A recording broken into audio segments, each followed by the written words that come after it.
Bienvenidos a nuestro canal, al cual esperamos les gusten tanto los contenidos que les presentaremos, como para acompañarnos en este hermoso viaje. En este video vamos a hablar de la teoría del Golden Billion. Las oportunidades grandes nacen de haber sabido aprovechar las pequeñas. Bill Gates. El billón de oro es un término que se refiere a las personas relativamente ricas de las naciones industrialmente desarrolladas o del occidente. Los 1.000 millones de oro consumen la mayor parte de todos los recursos del planeta. Si al menos la mitad de la población mundial comienza a consumir recursos en la misma medida, estos recursos no serían suficientes. Esto se basa en parte de las ideas de Thomas Malthus, en el sentido de que se hace hincapié en la escasez de recursos naturales. Sin embargo, mientras que Malthus estaba más preocupado por los rendimientos de cultivos globales finitos, los antiglobistas que defienden la idea de 1.000 millones de oro se preocupan principalmente por recursos naturales finitos, como los combustibles fósiles y los metales. Según Karamurza, los países desarrollados, si bien preservan para sus nacionales un alto nivel de consumo, respaldan medidas políticas, militares y económicas, diseñadas para mantener al resto del mundo en un estado industrialmente subdesarrollado y como un apéndice de materia prima, para el vertido de residuos peligrosos y como fuente de mano de obra barata. La teoría, que sostiene que la riqueza de Occidente, incluida la de las clases bajas, se basa principalmente en la explotación de las antiguas colonias en el tercer mundo, no es nueva en Rusia, donde fue popularizada por primera vez por Vladimir Lenin. En el imperialismo, la etapa más alta del capitalismo, Lenin describió la relación entre capitalismo e imperialismo, donde la fusión de bancos y carteles industriales produce capital financiero. La etapa final, imperialista del capitalismo, se origina en la función financiera de generar mayores ganancias de las que puede producir el mercado interno. Así, las empresas exportan excedentes de capital, lo que a su debido tiempo conduce a la división económica del mundo entre monopolios comerciales internacionales y estados imperiales europeos que colonizan grandes porciones del mundo para generar ganancias de inversión. Mientras que Lenin y los otros antiimperialistas marxistas como Immanuel Wallerstein pidieron el fin del dominio de las naciones desarrolladas a través del comunismo internacional, Karamurza y sus contemporáneos en Rusia creen que una restricción del libre comercio, especialmente con Occidente, y varios métodos de intervención estatal en la economía es la mejor solución. Este fundamento económico del proteccionismo se remonta a los primeros Estados Unidos y se conoce como el argumento de la industria naciente. El meollo del argumento es que las industrias incipientes a menudo no tienen las economías de escala que pueden tener sus competidores más antiguos de otros países y, por lo tanto, deben ser protegidas hasta que puedan lograr economías de escala similares. El argumento fue explicado por primera vez por Alexander Hamilton en su informe sobre las manufacturas de 1790. Fue desarrollado sistemáticamente por Daniel Raymond y más tarde fue recogido por Friedrich List en su obra de 1841, El Sistema Nacional de Economía Política, tras su exposición a la idea durante su residencia en los Estados Unidos en la década de 1820. Las diferencias de ingresos en los países del primer mundo y los otros países del tercer mundo no pueden explicarse por las diferencias en la productividad individual.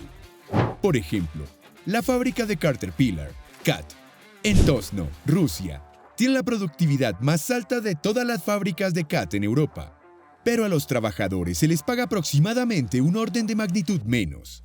La diferencia es aún más sorprendente cuando se comparan los salarios de los trabajadores textiles en las fábricas de Estados Unidos y en las fábricas de explotación china. Esto significa que las corporaciones multinacionales se apropian de una parte desproporcionadamente alta de la plusvalía en otros países en desarrollo.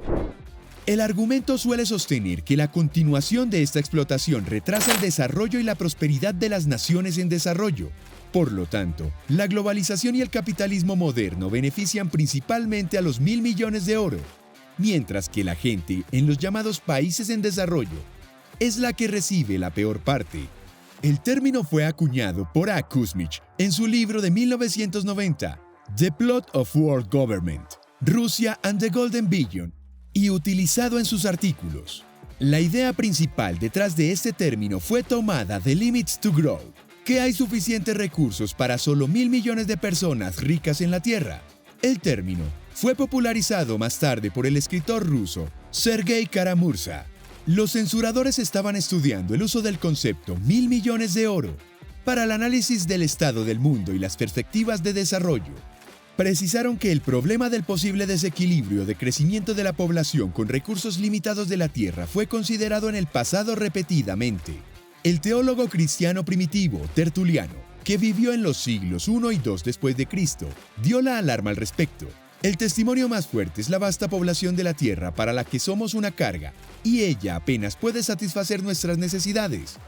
A medida que nuestras demandas crecen, más aún, nuestras quejas contra la insuficiencia de la naturaleza son escuchadas por todos.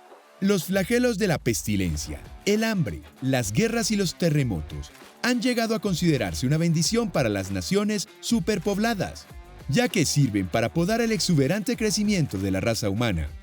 Quienes se oponen al concepto a menudo invocan la eficiencia del mercado para argumentar que el libre comercio y el capitalismo eventualmente harán ricos a todos. Los defensores responden que el proceso en curso de las corporaciones multinacionales que canalizan la riqueza de los países más pobres a los ricos dicta que la brecha no disminuirá.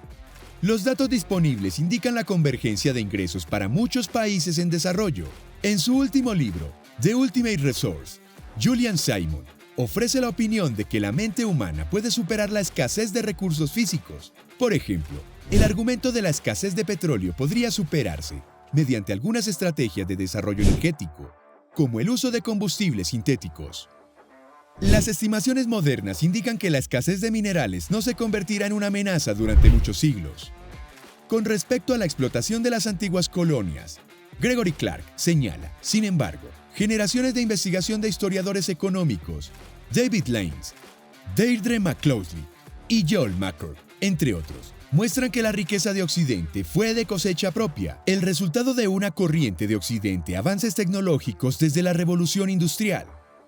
El uso del término, una búsqueda en línea de los términos 1.000 millones de oro o 1.000 millones de oro, sugiere que el término es poco conocido en el mundo de habla inglesa. Un artículo sobre el papel de las bibliotecas para ayudar a las personas a darse cuenta del potencial comunitario hace referencia al concepto. Una élite indefinida que supuestamente mueve los hilos para acumular riqueza y destruir la vida de las personas normales. No puede haber una sociedad floreciente y feliz cuando la mayor parte de sus miembros son pobres y desdichados. Adam Smith. ¿Y vosotros qué pensáis acerca del Golden Billion? Ahora sí, nos despedimos, agradeciéndole su compañía hasta el final e invitándolos para futuros videos. Denle like, suscríbanse, comenten y activen la campanita para no perderse nada de lo que viene.